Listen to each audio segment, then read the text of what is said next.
कहानी 100 साल पहले से शुरू होती है। स्वर्ग पर राक्षस राजा और उसकी सेना ने आक्रमण कर दिया होता है, लेकिन देवताओं के रक्षक ने उन्हें अकेले ही हराया।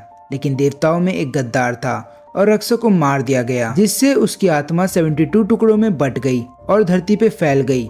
रक्षक के मर जाने के बाद राक्षस सेना स्वर्ग में घुस गई और देवताओं ने अपनी पूरी कोशिश की उनका सामना करने की, लेकिन राक्षस की सेना बहुत ही ज्यादा बड़ी थी, जिसकी वजह से देवता उनके सामने ज्यादा देर नहीं टिक पाए। देवताओं ने अपनी पूरी कोशिश की, लेकिन आखिरकार में उन्हें हारना पड़ा। लेकिन अंतिम उपाय यही बचा था देवताओं के पास कि उन्हें अपनी पूरी शक्तियों का इस्तेमाल करके उन राक्षसों को सील करना था। उन्होंने ऐसा कर तो दिया, लेकिन बिना रक्षक के अब धरती बहुत ही अनस्टेबल हो चली थी, जिसकी वजह से अब धरती को फिर से स्टेबल करने के लिए उसी रक्षक की आत्मा को इकट्ठा करना होगा और देवताओं को फिर से आजाद कराना होगा। आज के समय में दुनिया में असंतुलन है और हम दो भाइयों को देखते हैं, यैन और सिन को, जो कि अपने घर में बैठे होते हैं। लेकिन तभी धरती फटने लगती है। तब यैन अपने छोटे भाई सिन को टोकरी के अंदर बंद करता है और वहां से जाने लगता है।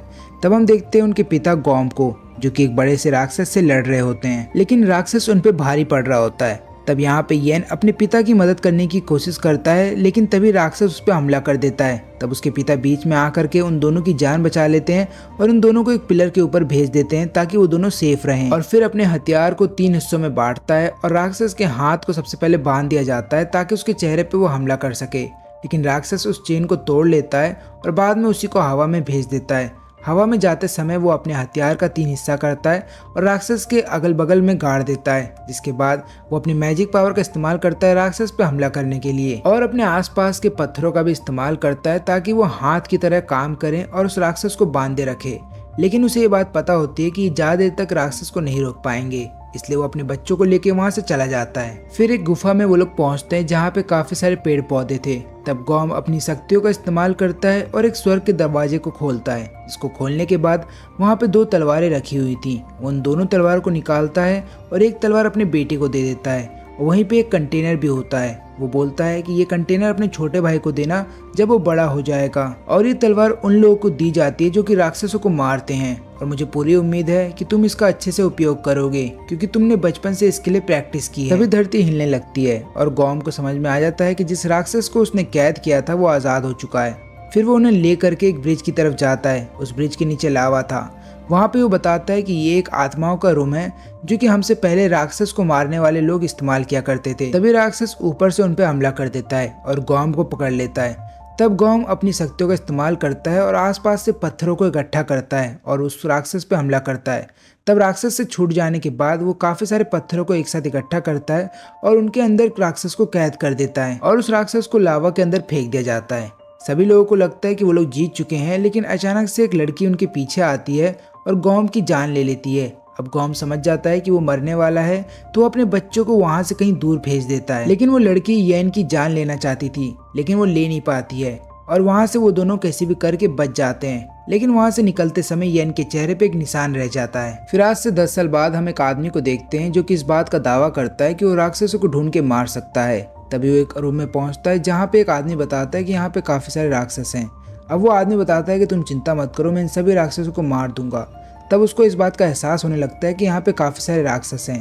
फिर अपना हथियार निकालता है और कुछ मंत्र को पढ़ने लगता है, जिसके बाद वो उस राक्षस पे हमला करता है और उसका गला काट देता है। ऐसा करने के बाद वो आदमी खुद ही घबरा जाता है। तभी उसके पीछे यैन आता है और उसको बेहोश कर देता है। जब उस आदमी को होश आता है तब वो उन दोनों से पूछने लगता है कि तुम दोनों ने मुझे बांध के क्यों रखा है। तब यैन उससे पूछता है क्या तुम सही में एक राक्षस को मार सकते हो। वो आदमी बताता है कि नहीं, मैं ये सब दिखावा करता हूँ। मैं लोगों को झूठ बोलता हूँ कि मैं एक राक्षस को मार सकता हूँ और जानबूझ के एक कमजोर राक्षस को अपने साथ लेके चलता हूँ, जो कि लोगों को पहले डराता है और उसके बाद मैं वहाँ पे चला जाता हूँ और राक्षस को पकड़ने का दिखावा करता हूँ। यैन उससे पूछता है कि लोग तुम पे विश्वास कैसे कर लेते हैं। तब वो आदमी बताता है कि मैं इतना सुंदर जो दिखता हूँ, इसलिए आसानी से लोग मेरे पे विश्वास कर लेते हैं। इसको सुनने के बाद यैन को गुस्सा आ जाता है और वो उस आदमी को वहीं पे बंधा छोड़ जाते हैं और जाते जाते वो उस छिपकली के सिर को भी उसके सिर के ऊपर डाल देते हैं, जिसके साथ वो मिलकर के ये सब काम किया करता था। फिर यैन अपने भाई को लेकर के एक रूम में चला जाता है जहाँ पे वो एक रिचुअल परफॉर्म करता है और अपने हाथों से एक मंत्र फूंकता है, जिसके बाद सेन के आसपास रोशनी चमकने लगती है और फिर कुछ ही देर बाद वो रोशनी गायब हो जाती है। अब यहाँ पे सेन अब ऑफिशियली किसी भी राक्षस को मार सकता है और वो इसके लिए क्वालिफाइड हो गया है। फिर यैन सेन को वो कंटेनर देता है जो कि उसके फादर ने मरते समय दिया था। यहाँ पे उस कंटेनर के अंदर एक छोटी सी आयरन रॉड होती है। ये चीज देख करके सेन को अच्छा नहीं लगता, लेकिन येन बताता है कि यही फादर ने दिया था और उन्होंने कहा था कि ये तुम्हारी डेस्टिनी है। इस बातों को सुनने के बाद सेन डिसाइड करता है कि वो अपने फादर के दिए हुए गिफ्ट को एक नेकलेस के तौर पे पहनेगा। तभी एक बूढ़ा आदमी उनकी तरफ भागते हुए आता है और वो बताता है कि हमारे विलेज से काफी लोग गायब हो चुके हैं, क्योंकि एक धुआं उनकी तरफ आता है जिसके बाद काफी लोग गायब हो जाते हैं। वो उन्हें पैसे भी ऑफर करता है, लेकिन यहाँ पे येन मना कर देता है, क्योंकि येन को लगता है कि ये भी एक स्कैम होगा और वो अपने भाई के रिचुअल को परफॉर्म करने लगता है फिर से। लेकिन तभी उस आदमी के हाथ से पैसे गिर जाते हैं और उनके अंदर एक बेल होता है। इसको देखते ही येन को अपने फादर की याद आने लगती है, क्योंकि उसके फादर के मरते समय भी ये बेल उसको दिखी थी और उसको ऐसा लगता है कि लोगों के गायब होने के पीछे उसी लड़की का हाथ है जिसने कि उसके फादर की जान ली थी। तब वो डिसाइड करता है कि वो विलेज में जाएगा और देखेगा। विलेज के अंदर जाते ही येन देखता है कि यहाँ पे काफी सारा धुआं है। उसी धुएं के बीच में वो एक राक्षस को देखते हैं जो कि बिल्ली के रूप में उनके पास आती है। वो बेल के बारे में पूछने लगता है, लेकिन वो बिल्ली कोई भी जवाब नहीं देती और लगातार हमला करने लगती है येन के ऊपर। क्योंकि वहाँ पे बहुत सारा धुआं था तो येन को कुछ भी दिखाई नहीं दे रहा होता है और उस पर लगातार हमले हो रहे होते हैं। तभी येन जोर से घूमने लगता है और सारे धुएं को एक बार में वहाँ से हटा देता है और उस बिल्ली को भी हरा देता है। फिर वो पूछने लगता है कि ये बेल तुम्हें कहाँ से मिली। तब वो बिल्ली बताती है कि बेल मुझे यूं ही सड़कों पे पड़ी हुई मिली थी। फिर येन बोलता है कि अच्छा ठीक है, तुम यहाँ से चली जाओ और इस विलेज वालों को अब तंग मत करना। लेकिन वो बिल्ली फिर से हमला करने वाली होती है येन पे और येन को इस बार पता होता है, इसलिए वो अपने बैक स्लैश टेक्निक का इस्तेमाल करता है उसको हराने के लिए। और जब वो बिल्ली मर रही होती है तब वो बोलती है कि तुम्हारे भाई सेन को मेरा भाई नहीं छोड़ेगा, वो बहुत ही जल्द उसको मार देगा और मेरा बदला लेगा। इधर पे हम देखते हैं सेन को जो कि उस बिल्ले से लड़ रहा होता है। तब बिल्ला लगातार सिन को चिढ़ाने के लिए बोलता है कि तुम तो बच्चे हो, तुम मुझसे क्या लड़ोगे। तब सिन को गुस्सा आ जाता है और बोलता है कि मैं कोई बच्चा नहीं हूँ। फिर वो एक हथियार उठाता है और बिल्ले को लगातार मारने की कोशिश कर रहा होता है। दूर से येन ये सब देख रहा होता है। सेन तभी अपने हथियार की मदद से उस बिल्ले के सिर पे एक जोरदार वार करता है, जिससे कि उस बिल्ले को गुस्सा आता है और फिर वो अपनी स्पीड वाली पावर का इस्तेमाल करता है सेन को घायल करने की। अब सेन लगातार जब घायल हो जाता है तब येन डिसाइड करता है कि वो बीच में आएगा, लेकिन तभी सेन अपने गले के नेकलेस को पकड़ता है और वो एक हथियार में बदल जाता है और फिर उसे गुस्सा आ जाता है और वो उस हथियार को उस बिल्ले के सीने के आर पार कर देता है। हथियार का पावर इतना ज्यादा था कि दूर दूर तक इसकी पावर को महसूस किया जाने लगा और जिस लड़की ने इनके फादर को मारा था उस लड़की को भी एहसास हो जाता है कि उस हथियार को अब जगा दिया गया है। यहाँ पे वो बिल्ला मरा नहीं था, वो हथियार तो उसके सीने के आर पार था, लेकिन वो तब भी जिंदा था।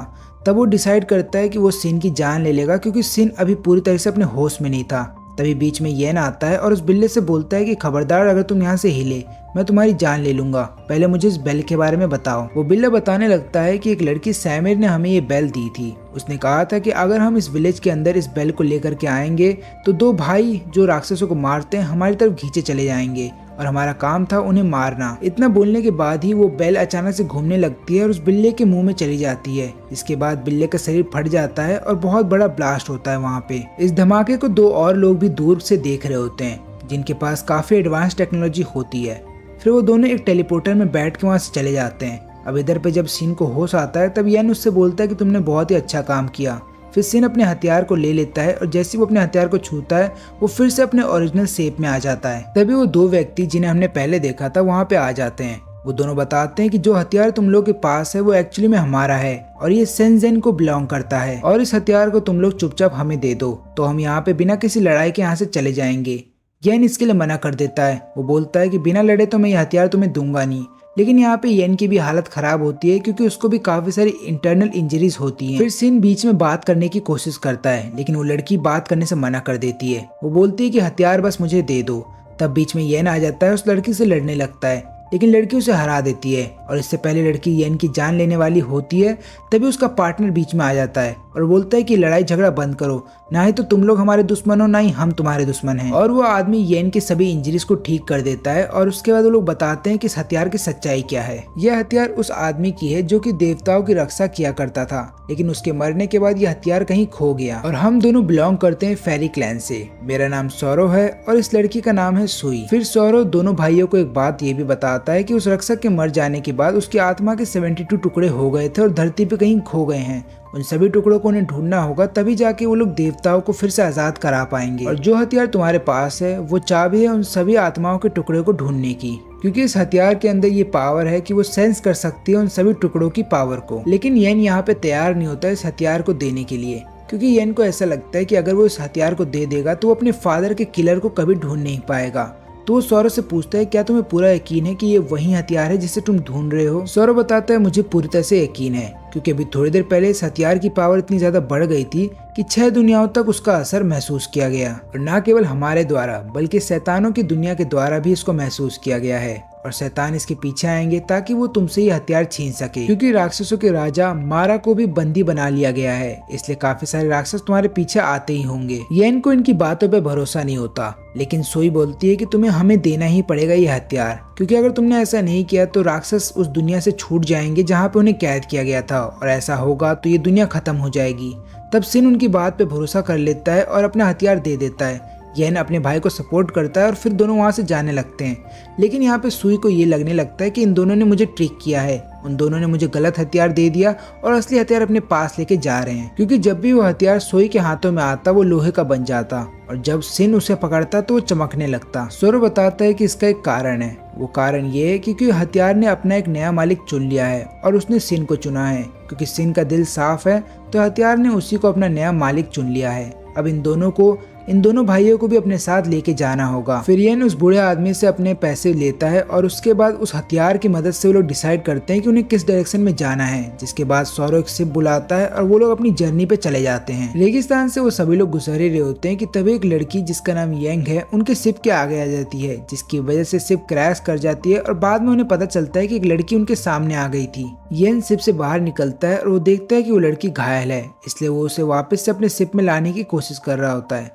तभी सोई बोलती है कि ऐसा क्यों कर रहे हो, क्योंकि वो लड़की एक स्ट्रेंजर है। येन यहाँ पे कोई बात नहीं सुनता और उस लड़की का इलाज कर देता है। जब उस लड़की को होश आता है तब वो बताती है कि कुछ राक्षस मेरे पीछे पड़े हुए थे और मैं उनके चंगुल से बचने की कोशिश कर रही थी, और तभी मैं घायल हो गई और मैं बेहोश हो गई थी। मैं चाहूंगी कि तुम लोग मुझे डार्क कैनियन ले चलो।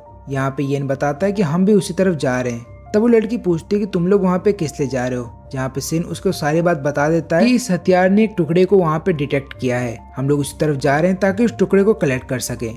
ये बात सुनते ही सोई को गुस्सा आ जाता है इन दोनों के ऊपर और बोलते हैं कि तुम लोग एक स्ट्रेंजर को सारी बात कैसे बता सकते हो। अब यहाँ पे सौरव बोलता है कि ठीक है, उस लड़की को आज रात यहीं पे रहने दो, हम डार्क कैनियन के लिए कल सुबह निकलेंगे। अब जैसी सुबह होती है तब वो लड़की येंग वहाँ पे होती नहीं और उसके साथ ही साथ वो हथियार भी नहीं होता जो सिन के गले में था। सभी लोग घबरा जाते हैं, लेकिन यहाँ पे हम सौरव को देखते हैं जो कि आराम से चाय की चुस्की ले रहा होता है। अब इसके बाद हमें एक फ्लैशबैक दिखाया जाता है येंग का, जहाँ पे उसकी बहन को कुछ लुटेरे किडनैप कर लेते हैं और वो लुटेरे येंग से बोलते हैं कि हमें एक हथियार ला करके दे दो, तभी हम तुम्हारी बहन को छोड़ेंगे। और वो हथियार वही हथियार होता है जो सिन के पास था। येंग को इस हथियार के बारे में पहले से ही पता था, लेकिन येंग को कभी ऐसा लगा नहीं कि ये हथियार सही में एग्जिस्ट भी करता होगा। उसको यही लगता था कि ये सब एक कहानी है। लेकिन यहाँ पे वो लुटेरे का राजा बताता है कि तुम सबसे अच्छी चोरनी हो पूरी दुनिया की, इसलिए मैं चाहूंगा कि वो हथियार तुम मेरे पास चुरा के ले आओ। अब इस लुटेरे के राजा को वो हथियार इसलिए चाहिए था क्योंकि उसके पास एक टुकड़ा था। वो चाहता था कि उस हथियार से वो उस टुकड़े की पावर को एक कर दे, जिसके बाद वो सभी राक्षसों के ऊपर राज करे। तभी येंग की बहन बोलती है कि तुम्हें ऐसा नहीं करना चाहिए, क्योंकि हम लोगों ने वादा किया था कि हम आज के बाद कभी भी चोरी नहीं करेंगे। तब वो लुटेरे बोलते हैं कि तुम्हारी बहन को चोरी तो करनी पड़ेगी, क्योंकि अगर उसने ऐसा नहीं किया तो तुम्हें बहुत तकलीफ होगी। और इधर पे हम देखते हैं सौरव को, जो कि सभी लोगों को लेकर के एक गुफा की तरफ चला आता है। वो बताता है कि जिस हथियार को हम लोग ढूंढ रहे हैं वो इसी गुफा के अंदर है, और वो लड़की इसी गुफा के अंदर उस हथियार को लेकर के गई होगी। लेकिन उस गुफा के अंदर काफी सारे रास्ते हैं, इसलिए हमें कोशिश करनी होगी हम एक साथ रहें और खो ना जाएं, क्योंकि अगर ऐसा हुआ तो मिलना बहुत ही मुश्किल है। इधर पे येंग उस हथियार को ले जाती है और उस लुटेरे के राजा को दे देती है। फिर उसकी बहन मे को छोड़ दिया जाता है। यहाँ पे मे अपने आप को कसूरवार ठहराती है, ये बोल करके कि मैं कमजोर थी, इसकी वजह से तुम्हें ये सब करना पड़ा। येंग बोलती है कि तुम्हें इसके लिए माफी मांगने की कोई जरूरत नहीं है, हम यहाँ से चले जाएंगे। लेकिन जब वो लोग वहाँ से जा रहे होते हैं तभी लुटेरे उनका रास्ता रोक लेते हैं। येंग फिर अपने वेब का इस्तेमाल करती है उस लुटेरे को गिराने के लिए। फिर बाद में वो उस हथियार को अपने पास रख लेती है और बाकी लुटेरे को भी उस हथियार से डराती है, लेकिन वो हथियार काम नहीं करता, इसलिए वो अपने वेब का इस्तेमाल करती है एक लुटेरे के आंख पे हमला करने के लिए। और जब उस लुटेरे को कुछ दिखता नहीं तब वो वहाँ से भागने लगती है अपनी बहन के साथ। लेकिन भागते हुए मे नीचे गिर जाती है और वो अपनी बहन से बोलती है कि तुम यहाँ से चली जाओ, लेकिन येंग वहाँ से कहीं नहीं जाती। तभी वो दोनों लुटेरे उसके पास आ जाते हैं और उन पर हमला करने वाले होते हैं। तब येंग अपने वेब का इस्तेमाल करती है उनको रोकने के लिए, लेकिन इस बार वो लोग नहीं रुकते। तभी मे का पांव पकड़ लिया जाता है एक लुटेरे के द्वारा और वो उसके पांव पे हमला करने वाला होता है कि इससे पहले कि येंग अपने वेब का इस्तेमाल करती है उसको दूर करने के लिए। फिर येंग उस दूसरे लुटेरे पे भी हमला करने वाली होती है कि वो लुटेरा पत्थरों का इस्तेमाल करता है येंग को चोट पहुंचाने के लिए और येंग घायल हो जाती है और अब दोनों ही बहनें वहाँ से नहीं भाग पाती और उन दोनों बहनों को फिर से कैद कर लिया जाता है। अब इधर पे सौरभ बोलता है कि चलो हम लोग को एक साथ अब जाना चाहिए, लेकिन हमारे लिए बहुत मुश्किल होगा उन लोगों को ढूंढना क्योंकि यहाँ पे कई सारे रास्ते हैं। तब येन बोलता है कोई बात नहीं, मैं अपने भाई के साथ चला जाऊंगा अलग रास्ते में, तुम दोनों चले जाओ किसी और रास्ते में और हम लोग उन्हें ढूंढ के ही रहेंगे। अब येन और उसका भाई सेन दोनों पहुंच जाते हैं उस जगह पे जहाँ पे उन दोनों बहनों को कैद किया गया था। अब यहाँ पे मैं उस लुटेरे से बोलती है कि मेरी बहन को कोई नुकसान मत पहुंचाना, मैं वादा करती हूँ कि जो भी तुम बोलोगे मैं वो करूंगी। अब वो लुटेरा मे की तरफ बढ़ रहा होता है उसके साथ कुछ गलत करने के लिए। इसको देखते ही उसकी बहन उस पर हमला कर देती है जिसकी वजह से लुटेरे के चेहरे पे एक निशान आ जाता है। अब लुटेरा जब गुस्से में आ जाता है तब वो सबसे पहले तो रॉक से हमला करने वाला होता है येंग के ऊपर, लेकिन बीच में ही मे आ जाती है और वो बोलती है कि मैं तुम्हारे किसी तो काम आ पाई और तभी वो बेहोश हो जाती है। ये सब चीज देखकर येन को गुस्सा आ जाता है और वो बीच में आ जाता है उस लुटेरे से लड़ने के लिए। यहाँ पे उसका भाई भी लड़ रहा होता है। तभी एक जोरदार धमाका होता है और हम देखते हैं कि सौरो और सुई भी वहाँ पे पहुंच जाते हैं। सुई सबसे पहले तो येंग के ऊपर हमला कर देती है, लेकिन येन उसे ऐसा करने से रोक देता है। वो दोनों बोलते हैं कि असली में वो दोनों गुनहगार नहीं है, उन लुटेरे के ऊपर हमला करो। लेकिन उन लुटेरे का जो बॉस होता है वो एक तरीके का शील्ड इस्तेमाल कर रहा होता है अपने आप को बचाने के लिए। तब यहाँ पे सौरभ समझ जाता है कि उस बॉस के पास जरूर एक टुकड़ा है जिसकी मदद से वो ऐसा कर पा रहा है। तभी बाकी जो लुटेरे जो छुपे होते हैं वो भी सामने आ जाते हैं और अब वो सब लोग एक साथ मिलकर हमला करने वाले होते हैं। तभी सौरभ अपने टॉर्नेडो मैजिक का इस्तेमाल करता है और सभी लुटेरों को एक साथ हरा देता है। तभी उनके बॉस को गुस्सा आ जाता है और वो डायरेक्ट हमला करने वाला होता है सिन के ऊपर। तभी उसका भाई येन बीच में आ जाता है और अपने भाई से बोलता है कि इन दोनों बहनों को लेके यहाँ से चले जाओ, तब तक मैं इससे लड़ लूंगा। फिर सोई भी येन की मदद करने के लिए सामने आ जाती है। अब यहाँ पे सौरभ एक थंडर मैजिक का इस्तेमाल करने वाला होता है ताकि उस बॉस को हराया जा सके। अब बॉस की पावर जैसे जैसे बढ़ रही होती है तब सौरभ बोलता है दोनों भाइयों से कि तुम दोनों भाई इन दोनों बहनों को लेके यहाँ से चले जाओ। फिर सौरभ अपने फायर मैजिक का इस्तेमाल करता है उस बॉस के ऊपर, लेकिन वो बॉस उसके मैजिक को उसी के खिलाफ इस्तेमाल करने लगता है। तब सोई भी बीच में आ जाती है सौरभ की मदद करने के लिए, लेकिन उन दोनों की पावर आपस में टकरा जाती है और सोई पीछे हो जाती है। फिर बॉस को और भी ज्यादा गुस्सा आ जाता है और वो उसी टुकड़े की पावर को इस्तेमाल करने लगता है। अब टुकड़ा तो वैसे छोटा है लेकिन उसकी पावर अभी भी बहुत ज्यादा है कि यहाँ पे सौरभ और सोई को दोनों को फिक्र होने लगती है। तभी बॉस काफी सारे रॉक्स के पीसेस को उठाता है और उनसे हमला कर रहा होता है इन दोनों के ऊपर। यहाँ पे सौरभ एक वाटर शील्ड बनाता है, लेकिन वो इतनी ज्यादा पावरफुल नहीं होती कि उस रॉक के टुकड़ों को रोक सके, इसलिए उन्हें वहाँ से हटना पड़ता है। फिर सोई आसमान में रहते हुए एक कैनन से हमला करती है बॉस के ऊपर, जिसको कि बॉस अपने एक पत्थर के टुकड़े से रोक लेता है। लेकिन तब भी कैनन के काफी सारे हमले उस पर होने वाले होते हैं, तो बॉस एक शील्ड बना लेता है पत्थर की और वो उन कैनन के हमले से बच जाता है। लेकिन यहाँ पे उस बॉस को इस बात का रियलाइज नहीं होता कि वो पानी के ऊपर खड़ा है। तभी सौरभ अपने इलेक्ट्रिक मैजिक का इस्तेमाल करता है और उसे एक जोरदार करंट देता है और यहाँ पे सोई फिर से अपने कैनन का इस्तेमाल करती है और फाइनली वो दोनों मिल करके उस बॉस को हरा देते हैं। बॉस के हार जाने के बाद उसके अंदर का टुकड़ा बाहर आ जाता है जो कि सौरभ कलेक्ट कर लेता है। अब इधर पे हम येन और सिन को देखते हैं। जब वो दोनों उन दोनों बहनों को लेकर के जा रहे होते हैं तभी एक लुटेरा उन पे हमला कर देता है। अब वो लुटेरा जब इन पे हमला करता है तो सबसे पहले सिन चला जाता है उस लुटेरे से लड़ने के लिए ताकि उसको इन सब से बचा के रखे, लेकिन सिन ज्यादा देर तक लड़ नहीं पाता, वो हार जाता है। तभी बीच में उसका भाई येन आ जाता है उससे लड़ने के लिए, लेकिन वो लुटेरा अपने टेंटिकल का इस्तेमाल करता है येन से लड़ने के लिए। येन बहुत ही ज्यादा घायल हो जाता है। तभी वो लुटेरा अपने बैरियर का इस्तेमाल करता है और येन को कैद कर लेता है। इसके बाद वो सिन को एक जोरदार किक मारता है और अपने से दूर कर देता है। यहाँ पे लगातार कोशिश कर रहा होता है येन कि उस बैरियर को तोड़ सके, लेकिन वो तोड़ नहीं पाता। तभी वो लुटेरा अपनी मैजिक पावर का इस्तेमाल करता है और येन को धीरे धीरे रॉक में बदल रहा होता है। सिन ये सब देख रहा होता है और वो लगातार कोशिश करता है उस बैरियर को तोड़ने की। उसके हाथों में से खून भी निकल रहा होता है, लेकिन वो बैरियर को नहीं तोड़ पाता। तभी लुटेरा उसको पीछे कर देता है बैरियर से। यहाँ पे सिन रो रहा होता है कि वो अपने भाई के लिए कुछ भी नहीं कर पा रहा है और वो यूजलेस है। तभी उसका हथियार फिर से चमकने लगता है और उसको उस हथियार की सारी पावर मिल जाती है और उसके बाद वो एक ही बार में उस बैरियर को तोड़ देता है और अपने भाई को रॉक में बदलने से भी रोक लेता है। तभी लुटेरा सिन के ऊपर हमला करता है और उसका हथियार छीन लेता है, लेकिन जैसे ही उसके हाथ में उसका हथियार आ जाता है वो तुरंत छोटा हो जाता है। अब यहाँ पे लुटेरे को समझ में नहीं आ रहा होता कि ऐसा क्यों हो रहा है। तभी येन बीच में आता है और उस लुटेरे का एक हाथ काट देता है। उसके बाद वो लुटेरा जब पीछे होने लगता है तब येन उसका और भी ज्यादा पीछा करता है और लगातार उससे लड़ रहा होता है। अब लुटेरा जब घायल हो जाता है और यहाँ पे जब वो येन की रफ्तार देखता है तब उसको एक वॉरियर की याद आ जाती है जो कि सेम येन की तरह ही लड़ता था। यहाँ पे वो लुटेरा येन को बता बताता है कि एक ट्विन ब्लेड करके एक आदमी हुआ करता था जो कि राक्षसों को मारा करता था। ऐसा लग रहा है कि तुम उसी के कोई वंशज हो और तुम मेरा कुछ कर नहीं पाओगे, क्योंकि तुम्हें पता ही है कि राक्षसों को मारने वाले इंसान को नहीं मार सकते हैं। तभी एक बेल की आवाज सुनाई देती है, जिसके बाद उस लुटेरे की मौत हो जाती है और उसके अंदर से एक टुकड़ा बाहर निकल आता है। अब इधर शिप के अंदर येंग को फिक्र होने लगती है, क्योंकि उसकी बहन मे जो होती है वो लगातार बेहोश होती है।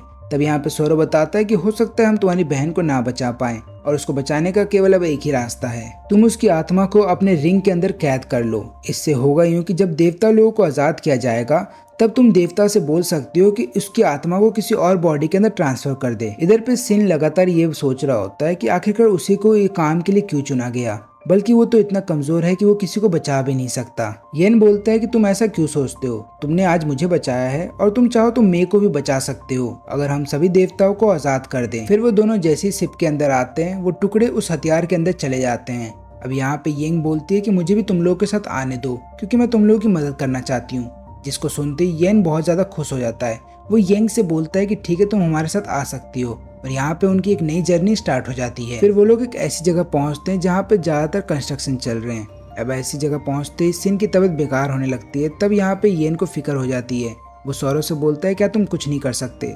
सौरव बोलता है ये एक आम बात है, क्योंकि अभी उसके हथियार ने 2 टुकड़ों को अपने अंदर ऑब्जॉर्व किया है, जिसकी वजह से ये सब हो रहा है। उसको हम मेडिसिन देंगे तो ठीक हो जाएगा। इसके बाद वो सभी लोग एक दुकान में पहुंचते हैं, जहाँ का शॉप ओनर उनको एक मेडिसिन देता है जिसका नाम होता है सेंसोबीन। उस सेंसोबीन को खाते ही यहाँ पे सिन ठीक हो जाता है। फिर वो दुकान वाला बताता है कि एक्चुअली में जो पावर को तुम ऑब्जॉर्व कर रहे हो ये उसके साइड इफेक्ट हैं, तो यहाँ पे सेंसोबीन उसे कम करता है उस पावर को, इसलिए अब तुम्हें अच्छा लगेगा। फिर येन डिसाइड करता है कि वो ऐसे सेंसोबीन और भी ज्यादा खरीद लेगा। फिर वो शॉप ओनर से बोलता भी है मुझे सेंसोबीन देने के लिए। शॉप ओनर इतना ज्यादा उसका प्राइस बता देता है कि येन खरीद ही नहीं पाता। तब सौरव बीच में आता है और बोलता है कि मैं तुम्हारे लिए खरीद दूंगा। सोई यहाँ पे शॉप ओनर से ये भी पूछती है कि ये जगह इतनी गर्म क्यों है। तब वो शॉप ओनर बताता है कि आज से ठीक 100 साल पहले एक मीटेओराइट आके यहाँ पे गिरा था, तब से वो मीटेओराइट कभी शांति नहीं हुआ, यानी कि वो आज भी इतना ज़्यादा गर्म है कि वो पूरा एनवायरनमेंट को गर्म रखता है, जिसकी वजह से हम लोग को भी तकलीफ होती है और हम लोग चाह के भी उस चीज़ को खुद से कूल डाउन नहीं कर सकते, क्योंकि यहाँ पे एक बहुत ही बड़ा राक्षस जिसका नाम फेजिन है वो रूल करता है, इसलिए हम उसके खिलाफ नहीं जा सकते। सौरव तभी बोलता है सिन से कि अपने हथियार को जरा घुमाना। तो जब वो हथियार को घुमाता है तो उन्हें पता चलता है कि एक और टुकड़ा यहीं पे है और वो किसी और के अंदर नहीं बल्कि उस मीटेओराइट के अंदर है। इसके बाद सौरव और सोई वहां से जाने लगते हैं उस मीटेओराइट की तरफ। तभी येन बोलता है कि मुझे भी तुम्हारे साथ आने दो। सोई उसे चेतावनी देती है कि इसमें बहुत खतरा है, लेकिन येन बोलता है कोई बात नहीं, और वो जाते समय सिन को येंग के साथ छोड़ के चला जाता है। अब इधर पे सौरव एक प्लान बना रहा होता है कि कैसे वो लोग फाइजन के किंगडम के अंदर पहुंचेंगे और कैसे कैसे उसकी बिल्डिंग में जाएंगे ताकि वो लोग बिना किसी की नजरों में आए उस मीटेओराइट तक पहुंच सके। लेकिन यहाँ पे येन डायरेक्ट उस बिल्डिंग के अंदर हमला कर देता है और सभी लोगों को चेतावनी दे देता है। इधर पे सिन को एक फ्लैशबैक आता है उसी रक्षक का, कि वो कितना पावरफुल योद्धा हुआ करता था उस समय का। उसने अपने हथियार से काफी सारे राक्षसों को मार गिराया था, लेकिन तभी राक्षसों के राजा मारा ने केवल एक बार में उस पर हमला किया और उसकी जान ले ली। उसकी मौत के बाद उसके आत्मा के कई सारे टुकड़े हुए और धरती पे हर जगह फैल गए, और उन्हीं टुकड़ों में से 2 टुकड़े हैं आज इन लोगों के पास। यहाँ पे सिन एक चीज ये भी देखता है कि बैंडिट्स के लगातार उन्हें सपने आ रहे हैं। वो लोग सिन से बोलते हैं कि अपनी आत्मा को बेच दो तो ये सारी पावर तुम्हारी हो जाएगी, उसके बाद तुम्हें कोई नहीं रोक पाएगा। लेकिन सिन इसके लिए मना कर देता है और यहाँ पे उसका हथियार और भी ज्यादा जोर से चमकने लगता है और धीरे धीरे करके बड़ा हो जाता है। और फिर सिन को किसी की आवाज सुनाई दे रही होती है। उसको ऐसा लगता है कि इस हथियार का असली मालिक उससे बात कर रहा है। तभी सिन को होश आता है। वो देखता है कि उसके हथियार के साथ जो उसने नेकलेस बनाया था वो टूट गया है। तब येंग उसकी मदद करती है और एक नया नेकलेस उसे बना के देती है। अब इधर पे ये तीनों फाइजन से जाके मिलते हैं। तब फाइजन बताता है कि तुम लोग किस लिए आए हो मुझे सब पता है, लेकिन जिस टुकड़े को तुम ढूंढ रहे हो वो टुकड़ा मेरी बॉडी के अंदर है, यानी कि तुम्हें पहले मुझे हराना होगा, उसके बाद ही वो टुकड़ा तुम्हें मिल पाएगा। फेजिन फिर अपनी फ्लेम मैजिक का इस्तेमाल करता है इन लोगों से लड़ने के लिए। तभी येन बीच में आ जाता है और अपनी तलवार की मदद से उस पर हमला करता है। तब फेजिन एक बैरियर बना लेता है ताकि उसके हथियार के हमलों को रोक सके। लेकिन जब वो अपनी फ्लेम मैजिक का और भी ज्यादा इस्तेमाल करता है तब वो देखता है कि येन की जो तलवार है वो उसके सभी फ्लेम्स को अपने अंदर ऑब्जॉर्व कर रही है। लेकिन ये चीजें ज्यादा देर तक नहीं चल पाती और यहाँ पे जो येन होता है वो थक जाता है, इसलिए तभी वो पीछे हट जाता है। तब सौरव उसे पकड़ता है और यहाँ पे सौरव फिर समझाने लगता है फेजिन को कि अपनी फ्लेम मैजिक का इस्तेमाल मत करो, क्योंकि यहाँ पे एक मीटेओराइट है, अगर वो एक्टिवेट हो गया तो पूरी सिटी डिस्ट्रॉय हो जाएगी, इसलिए तुम अपने अंदर से वो टुकड़ा हमें दे दो और हम यहाँ से चले जाएंगे, फिर अपने किंगडम को आराम से संभालना। फैजन बताता है कि मुझे कोई फर्क नहीं पड़ता कि यहाँ पे कोई जिए या मरे, बल्कि मैं तो उस मीटेओराइट का बहुत ही अच्छा इस्तेमाल करने वाला हूँ। मैं अपनी मैजिक का इस्तेमाल करूंगा और उस मीटेओराइट को गिरा दूंगा इमॉर्टल पैलेस पे। तभी सोई बीच में आती है और अपने कैनन से हमला कर देती है, लेकिन यहाँ पे वो उसके कैनन के हमले को रोक लेता है एक बैरियर को बना फिर वो उसके कैनन को ओवरहीट करने लगता है। तब यहाँ पे सौरव अपने वाटर मैजिक का इस्तेमाल करता है ताकि उसको कूल डाउन कर सके, लेकिन ये चीज काम नहीं करती तो उसको अपने कैनन को फेंकना पड़ता है। तभी फ्रीजन उन दोनों पे फिर हमला कर देता है, लेकिन बीच में येन आ जाता है और उन दोनों से बोलता है कि तुम लोग चले जाओ शॉप ओनर के पास, मैं यहाँ पे अकेले लड़ूंगा। और वो दोनों चले जाते हैं शॉप ओनर के पास। और इसी के साथ मैं इस वीडियो का पार्ट 1 यहीं पे खत्म करता हूँ। अगर आपको वीडियो अच्छी लगी हो तो लाइक करें, चैनल को सब्सक्राइब करें और अगर आपको इसका पार्ट 2 देखना है तो कमेंट में जरूर बताएं।